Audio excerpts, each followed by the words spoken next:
Hello, everyone. Happy Thursday. Hope everyone has had a great week. If you could do me a huge favor and put your state and 2 to 4 counties that you service in the chat, please. There's a reason behind that. And so I'm going to look up some of your data. So if you could maybe only service one, that's fine, put one in, but I'd like to pull the data on 2 to 4 counties. So if you could please take a couple minutes and do that, and then we'll go ahead and get started.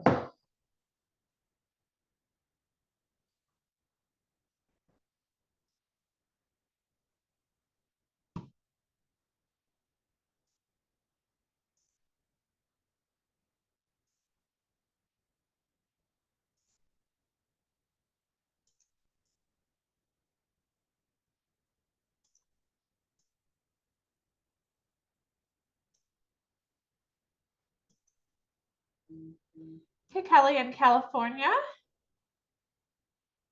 Cool. Okay. If you're just logging in, welcome to our weekly Power Hour. Today, it's steps to getting started with short sale listings. So, hey, Ed, I knew you were in Oklahoma. If you could please post your state and 2 to 4 counties that you are interested in serving in short sales. I have a reason behind that. So I'm just gonna let you type that in and we're gonna get started here in just a moment.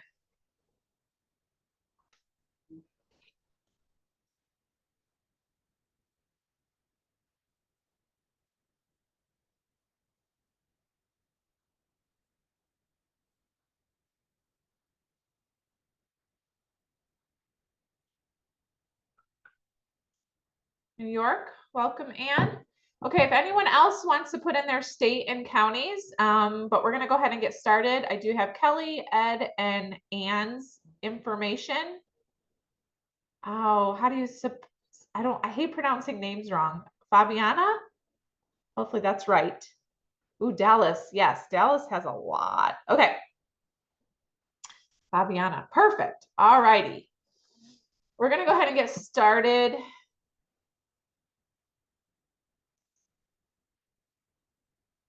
I like to make this pretty interactive. I like questions. So maybe you've been on a recent Power Hour or you've watched all of the hundreds of ones that we have. Hey, Heather. Yes, Melanie. How are you? Thank you for joining us again. It's been a long week. My kids were so sick last week. And then if anyone's in theater, you'll know that Tech Week is crazy. It is Tech Week for us this week. So, hey, Charles, if you want to put, I know you're in Chicagoland. I think you just service Cook County, but if you want to put the counties in there, I'm going to do some digging for you guys today. Okay, so today's weekly Power Hour is steps to getting started with short sale listings. And so we're going to go over some stuff today, take some notes, post some questions. I decided to go this route because I've gotten so many questions of like, I don't know where to start. And so I'm just going to give you like the beginnings. Okay. All right, so what are we going to go over today? So step 1, really determine your foreclosure data in your area. So that's why I asked for your counties. I'm going to look these up live. It's really, really important to understand pre-foreclosure and auction, okay? And then step 2 is, look, direct mail marketing is very much alive. It has always been my number 2 lead source for years and years and years, okay? My number 1 lead source is the relationships I have with attorneys. We're not going to get into that today because the goal here is to take these initial steps and get started, okay? Determine a direct mail marketing campaign. So I do have a letter. I've given it out before. I'm going to go over that. It's just a way to get started. You can tweak that, but it is a good way to get your phone to start ringing, okay? The direct mail marketing. And then number 3, understand homeowners don't deserve a script. And so we're going to go over some really specific questions that you should be asking them. when they call. So that's going to at least get you started. I do feel like agents, they're all over the place when it comes to this. Keep it simple. Start with a direct mail marketing campaign and then spread your wings elsewhere. Build those relationships with the attorneys. Go to community events. You know, you could have a Facebook group, all that sort of thing, okay? And then you guys are going to be the first to know. Usually every year I do have a pretty large final power hour or live stream. And so I'm going to talk to you briefly about that. All righty. So again, if there's any questions, post them in the chat and I will pause and answer your questions. Okay. So lead generation. And I'm going to just write down everyone's counties and stuff. I really want to pull this data for you. So we use Property Radar, and I pulled data live on our weekly power hours before, but you have to know where to lead generate, right? And that's important. Most of my team members do use Property Radar. We like it for so many different reasons. If you've been on my power hours before, I like simple. We do not need to overcomplicate things here, okay? So it's all about like lead generation. So let me just pull some of the counties. So we have California, which is Pacer, and Nevada. And then we have Oklahoma. Is anyone currently getting leads somewhere?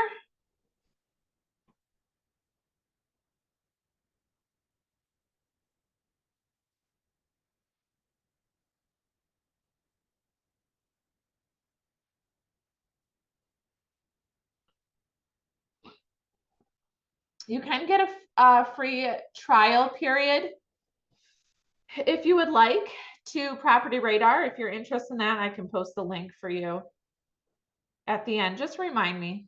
Some people are, some people aren't.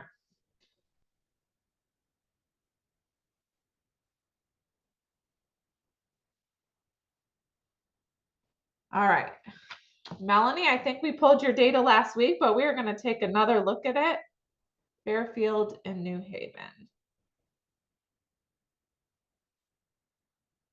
Op City, okay. Yeah, so this is like literally the biggest step. Like you gotta make sure you're getting good data. And so, you know, there's tons of different systems out there that you could use.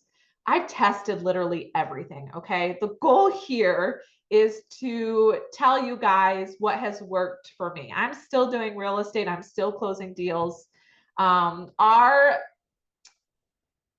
We've used Property Radar for a long time now, okay? And so if short sales is on your radar for 2025, I would 100% get the 5-day free trial and start with this, okay? So I can post that link at the end. Look, I know it costs money to have Property Radar. I think it's like $119 a month, but you're getting so much data. It doesn't have to just be pre-foreclosure or auction. That's a great thing. There's so much other stuff inside of Property Radar. But you have to spend some money to make money. But the way that I market, it's really not that expensive, okay? You're not sending out hundreds and hundreds and hundreds of letters. So, all right, so let's take a look here. All right, we're going to do California first. And, okay, Placer County.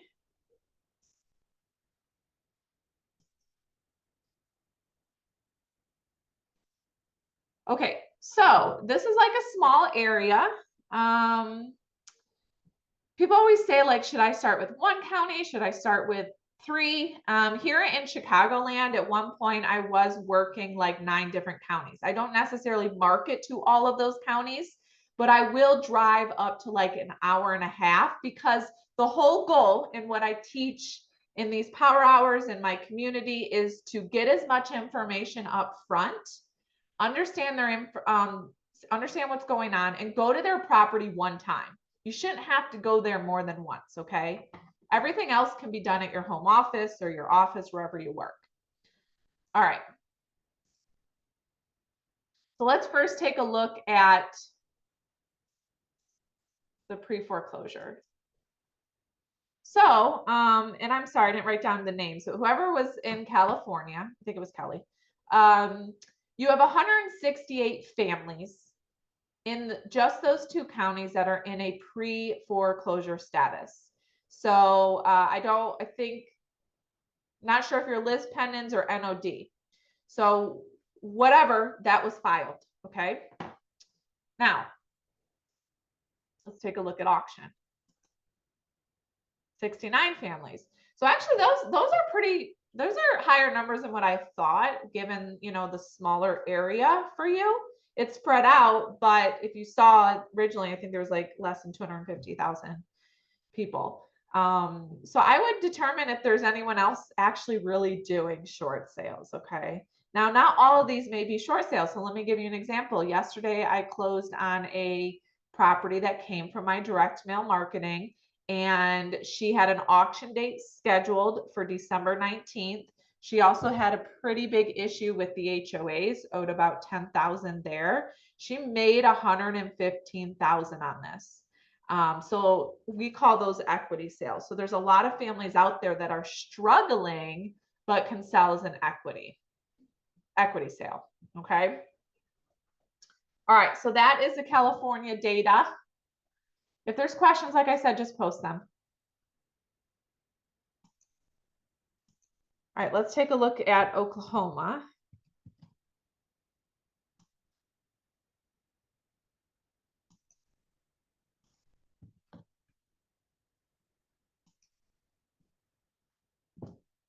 Also small areas. So if you could, Ed, and I know you're pretty consistent with these weekly power hours, so you probably heard me say this before, but I would branch out and see if you can do other areas as well. Maybe not right away, so you're not overwhelming yourself. 57 families in a pre-foreclosure status and 34 in an auction. So we'll talk about the direct mail marketing here in a second, but everyone always says, like, look, there's not that many foreclosures in my area. And this is a good way for you to understand the pre-foreclosures and the auction. Okay, there is auction and pre-foreclosure everywhere around the United States. We track the data all the time. I'm sort of a nerd when it comes to that, but you do need to understand, the auction and the pre-foreclosure data in your area. Okay, let's move on.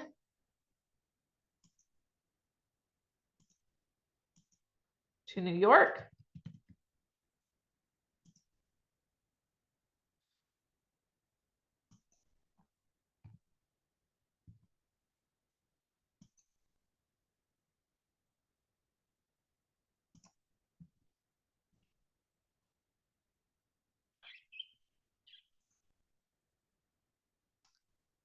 Also another smaller area. So pre-foreclosures, 113, okay? And auction is 41. So just as an FYI, this data that I'm showing you are only to families that have an NOD or a Liz Pendens file, depending on how your state processes the foreclosures. This doesn't include anyone that's, potentially struggling right now, okay? Or, maybe they're filing a Chapter 13 and it's being dismissed and then they're behind on payments. So there's outside of these numbers, it's always growing, okay?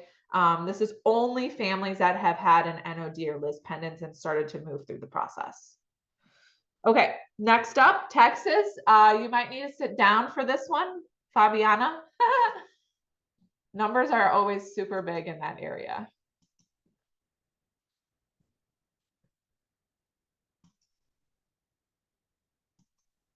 Dallas, Denton.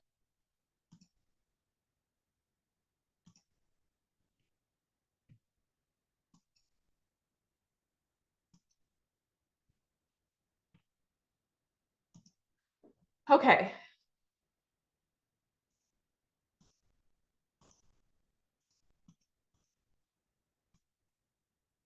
Pre-foreclosures is 780. So the way Texas processes their foreclosures is different than here in the state of Illinois. Illinois goes through the court system, so it's lis pendens. Texas is NOD. So the pre-foreclosure numbers in NOD states are lower than the auction ones, because in an NOD state, it does go through the foreclosure process a lot quicker. They're not required to go through the court systems, okay? Like, so I'm getting ready to close a deal in December and they haven't made a payment in 5 years. So Illinois is very lenient. Okay. Let's look at auction. So my guess is the auction is going to probably be a lot higher than the 780. Oops. Oh, it's not. That's so weird. Usually it is. Something doesn't seem right with this. Let me clear. That's interesting. Usually that number is a lot higher.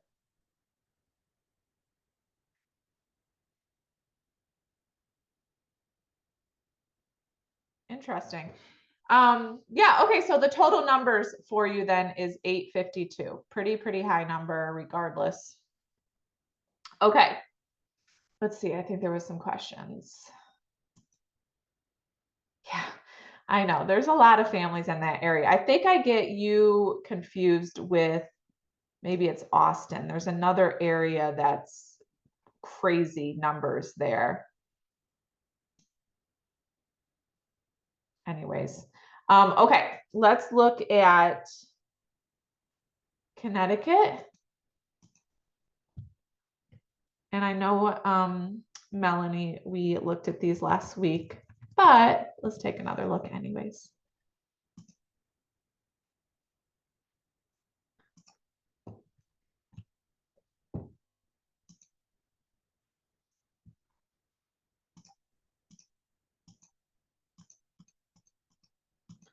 Okay, pre-foreclosure, see, so your state probably is NOD.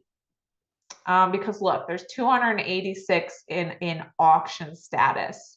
So we've had the most success over the years with marketing to families that are in an auction status, okay, versus pre-foreclosure. Pre-foreclosure, the families, regardless if it's NOD or lis pendens, they know that they can sit for a while, especially with the pandemic. And I know that I bring that up a lot, but it's still kind of lingering. And these families continue to think they're going to be bailed out, and oh, I'm going to get this. It's still happening. I'm still talking to people like that. But we tend to market. So the deal that I closed from my direct mail marketing yesterday came from my auction date lead campaign. Okay. So the first step is to figure out where you want to pull this data. I've been doing this now since 2007. Probably half of that time we've been using Property Radar. I don't remember exactly, but every single week my team goes in and we pull this data. Okay, so we set it up separately. So if you're taking notes, you want to set up a list. And if you get the 5-day free trial, you can certainly meet with someone in Property Radar. Inside of and I'm not going to talk about the community today, but we do show you how to do all that. But you do want to find out where you're going to get the leads, okay? Free is not always the best option. I would recommend getting an account with Property Radar, because not only can you pull auction data and pre-foreclosure, you can do bankruptcy, which there may be some stuff coming in the big announcement at the end of the year for that. There's just so much data that you can pull. But you do want to separate it, okay? So you want to separate auction and you want to separate pre-foreclosure. So that's what you would do. You'd go in and you can make a list. So you can make an auction list and you can make a pre-foreclosure list. It's very important that you do all of this separated, okay? Because the way that you're going to market is going to be different. Yeah, both counties. Yeah, I thought the number last week, Melanie, when we looked was lower, but 286 is actually, that's more than what I'm sending right now in the couple of counties that I'm working here in Illinois. So just for, some giggles, I know Charles is in Cook County, Illinois, like my area. I don't market to Cook County any longer, but let's just take a look real quick at the pre-foreclosure and auction data in Cook County, Illinois.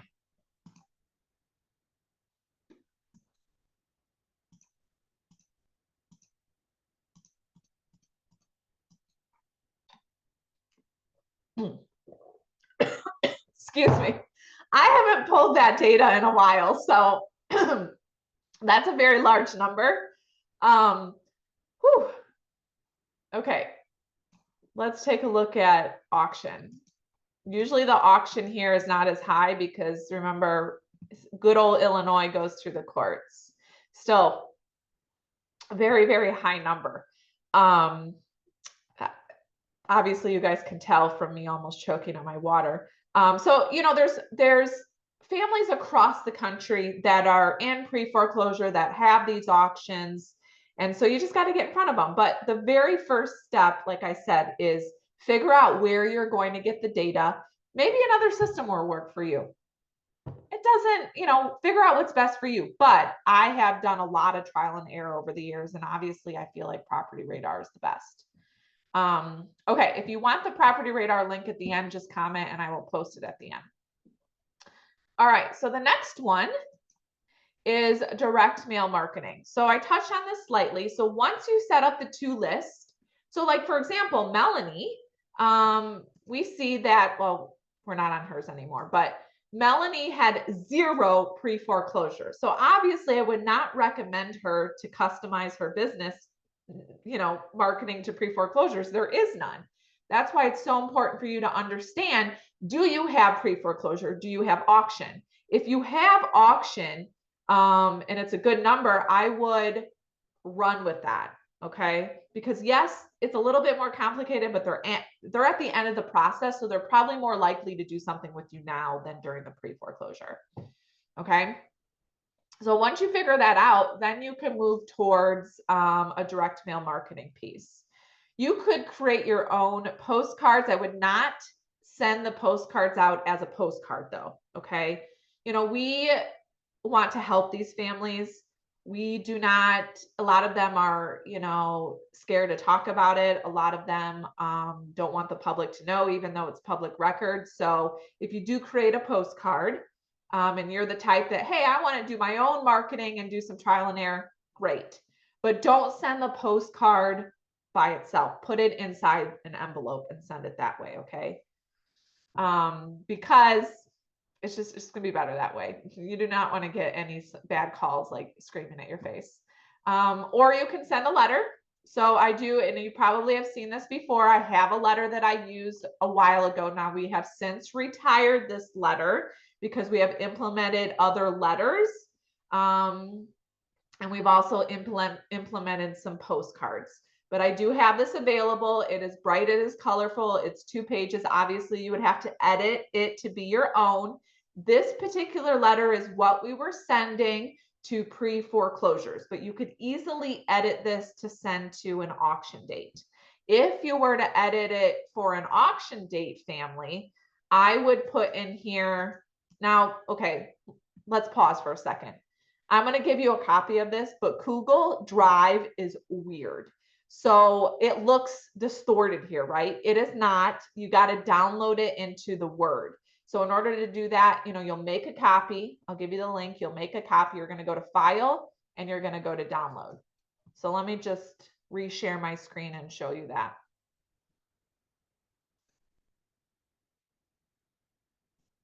Okay, hold on.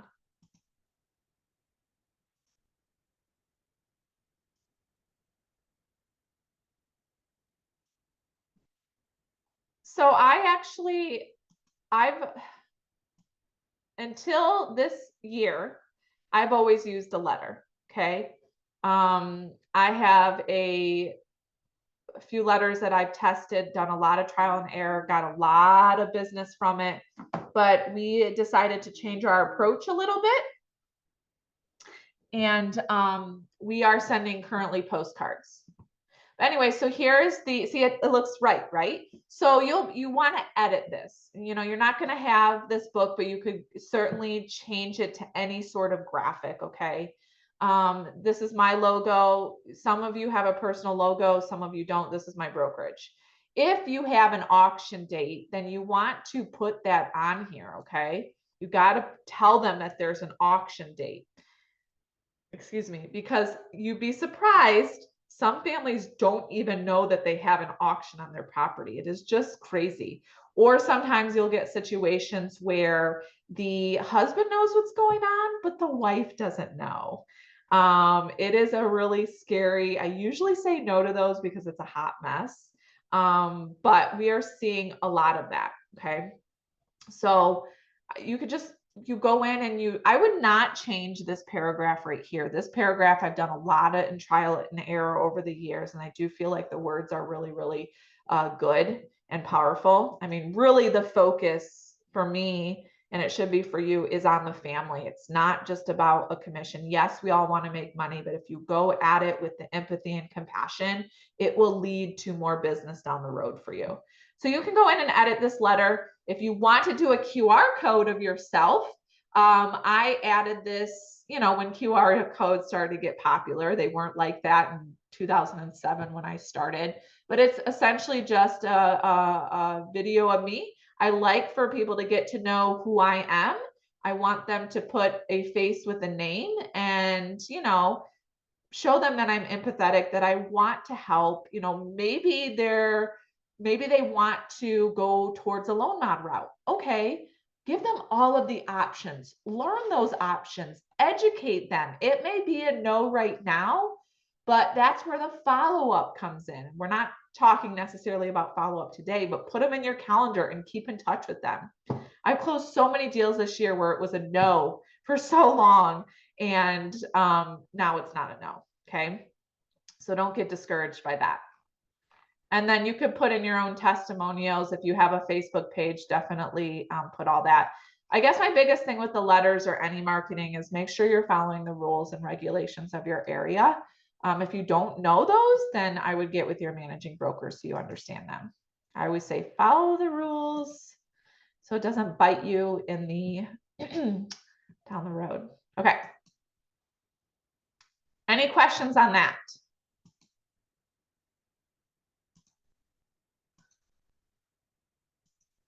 So yes, part 2 is direct mail marketing. And maybe you want to do some trial and error and edit that, or only take that paragraph and make your own letter. My experience with the letters are, I like bright and colorful. I get a lot of people that actually give me the mailings. So people call me and I'm like, well, what made you decide to call me? And they said there was just something about your letter. And I said, well, can you keep the other marketing pieces? So my biggest advice is to ask them, you know, why did they call you? And ask them to show you the other marketing pieces. They're boring. It's just like black and white letters. And these families don't want to take the time to do all that. Okay. So just some advice for down the road. Okay. So figure out the leads, understand pre-foreclosure and auction in your area, pick both, pick one, be consistent with it. So we send out the auction letters every single week. They go out because these families are at the end of the process. Pre-foreclosure is every 3 to 5 weeks, depending. Here in Illinois, it's very slow. Texas, I would send probably every 3 weeks. You know, Melanie, for example, she has no pre-foreclosure. So I would never recommend her, you know, to get any pre-foreclosure marketing, but keep an eye on it, Melanie. So Melanie. All right. Let's talk about questions. So, and I've talked about this before. I don't love scripts, but people are like, I don't know what to say when they call. Look, if you're being consistent with your marketing, people are absolutely going to call you. Now, I get calls all the time. And well, not all the time. So I had a lady call me earlier this week and she was like, oh, she was so nice. And this doesn't always happen. She said, I took some money out of my 401k and I brought my loan current, but I feel bad because you keep sending me these letters and my auction hasn't officially been canceled yet. You're going to get those super nice people, and then you're going to get people that are not so nice. Remember, if you're going about it the right way, you are truly helping. Don't take it personal. It's just you're right there. And of course, they're going through a lot. Okay. But I don't like scripts. So I like to ask certain questions, and I can also give you this form as well. So we have the letter that I can give you, the form, and then the link to Property Radar if you want. Okay. So you definitely want to get their name and their address. So a lot of times people are like, well, you have that, it's on your file. And I'm like, well, I need to properly look it up, especially if I'm going to take you off the list or if you want to work with me. I don't always get the email up front. It just depends. I try. But what's really important is for me to get the name and the address because I want to be able to look it up. Okay. So I either look it up if I'm, right there, I'll look it up in Property Radar as we're on the phone together. Or if I'll write it down and then I will look it up later. Who is living in the property? So that's important. Hopefully it's homeowner occupied, primary residence. If it's not, you want to ask that. The more questions you ask up front, the better you'll be able to understand their situation and come up with a plan. It isn't like, oh my gosh, I got a call, I want to meet with you tomorrow. Well, if you schedule an appointment with them and they're like not ready to go, then you're wasting time. Time is so important. Get all the questions answered up front, even if you have to spend an hour on the phone, okay? Then make the appointment if they're ready to go, or put them on a follow-up plan. How many months behind on their mortgage? So they may not even know that. I like to get a general idea just because I keep all of these notes. My team has access to this.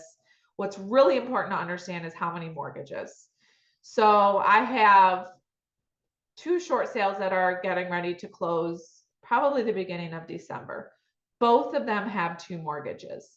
It's a little bit more complicated when there's more than one, but very doable. Okay.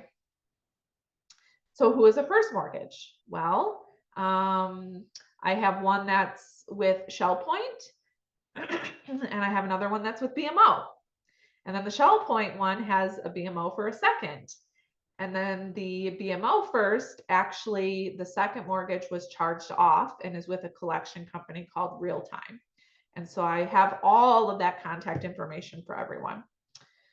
FHA or conventional, that's really important to understand. But again, homeowners may not know that information. If it's FHA, they will be required to go through the loan modification process, regardless if they want to keep the property or not. So it does get to be a little bit more complicated. Conventional, they're great. I have one that just got approved with Freddie Mac. So another big question I get is like, what's going on with the buyer's agent commission in short sales? The 2 that I just got approved last week and this week, both no ifs, ands, or buts. Like they just paid the 2.5%. So I'm not having any issues with buyer's commissions. Okay. Is there an auction? That's really, really important. So maybe, data isn't always accurate. So what is Property Radar saying? What are they saying? Maybe you got to have them call their bank right away and ask if there's a date. If they filed for bankruptcy, that's pretty crucial because if they did, then you're going to have to work simultaneously with their bankruptcy attorney. And it's important to understand if there's if it was a 7 or a 13, and then who the bankruptcy attorney is. Okay. The HOA, if you're in a state that has a lot of HOAs, this is a big question to also ask up front. The deal that I closed yesterday, they owed $10,000 in HOA dues. They had an eviction notice for HOA, so it can get complicated. So ask that. And then I always say, are there any other liens or judgments that they're aware of? They may not even be aware of, but I still like to ask the question. Obviously, you're going to get title, and that's really what's going to tell you what's on the title. So I have one short sale. Those 2 that I was just talking to you about, there is an IRS tax lien. Those are actually fairly easy to get released, especially if there's no money and he's not making any money. and then understand their story. What happened? Why did they fall behind? Let them just pour it out to you. And then big question, do they want to keep it or sell it? Every single person will tell you they want to keep the home, but it's not possible with all situations. If they want to do a loan mod and they have no job, it's not going to work. If they want to file a Chapter 13 to keep the house and they have no job, it's not going to work. So it's important to understand those options and then help them navigate through that. If they want to sell, then that's when you can go through, set up the appointment, get things going. If they want to keep it and they have a job and they want to try a loan mod, then, you know, I guess for me, I encourage them to try it. You know, the whole goal is to keep them in the house, and they're going to be appreciative of my guidance. And down the road, they may come back and sell with me, whatever the case may be. I've had people get loan mods and I've stayed in touch with them, and then they closed with me like a year later. So if they do want to keep the property, then I would touch base with them every couple of weeks. Hey, how is the loan mod going? So for example, I had a family that was in a forbearance and through the end of October, and the forbearance has since ended, and the bank's saying, hey, you now have to do a loan modification. Well, they think they're going to get this loan modification. They may or may not, but I'm staying in touch with them because I want to be the first one to know whether it's going to go through or not. Okay, so that's some questions that you can ask. That's a lot for, you know, one sitting. So we have lead generation, we have the direct mail marketing, and then when your phone does start to ring, questions that you want to ask. Any questions on those 3 steps?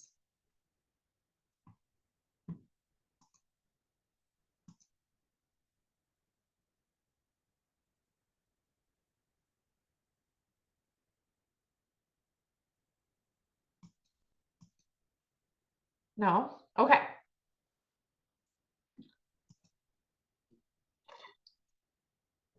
Okay, so my final power hour of 2024 is going to be December 19th. If you've been with me for a while, I usually do a pretty big one at the end of the year. And I always require like registration because I do have to keep it at somewhat of a minimum. I think last year there was like 100 people that joined.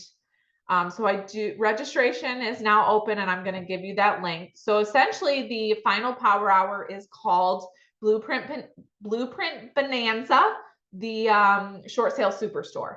So I've obviously taken a lot of what you guys have asked for. I've done a lot of polls throughout the year, polls on our group, like things that, what can I help you with? And so I've taken all of that into consideration. So I'm going to open up the registration. We are still going to be live every single Thursday. We'll be live next Thursday. Then we'll be off for Thanksgiving. And then we'll be live for, gosh, then that puts us into December.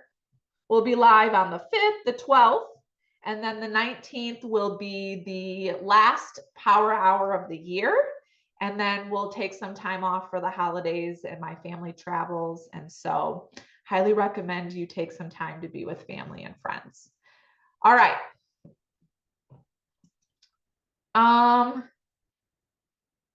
That's okay. I know it's a lot to take in. So I'm going to give my email in case there are any questions that come up. You can also message me on Facebook.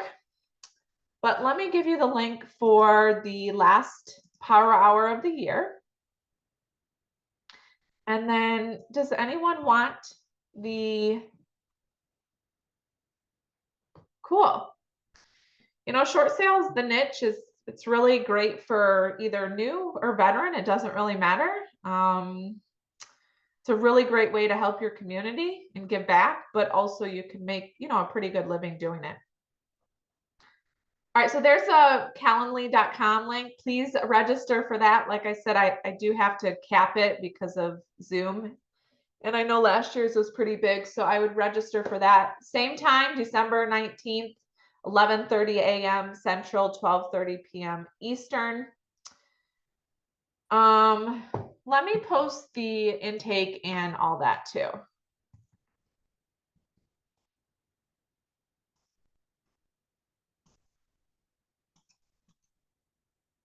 No, there's no cost to attend. Nope. You just register, it asks you a couple questions and that's it. And it will send you a confirmation.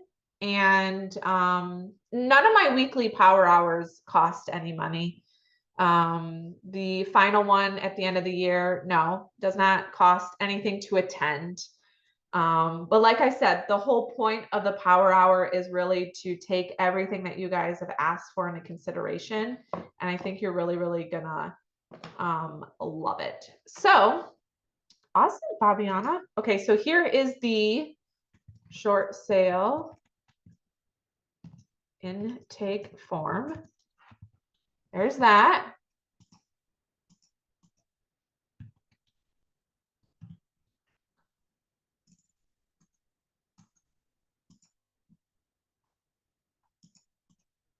And here is the pre-foreclosure lead letter.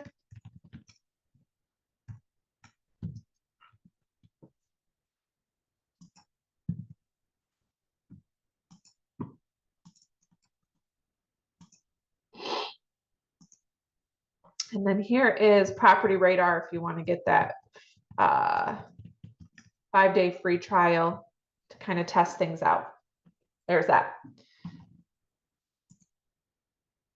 So I'm going to hang around for a few extra minutes so you can make sure you guys get all the links that I just sent. And if there's any other questions, happy to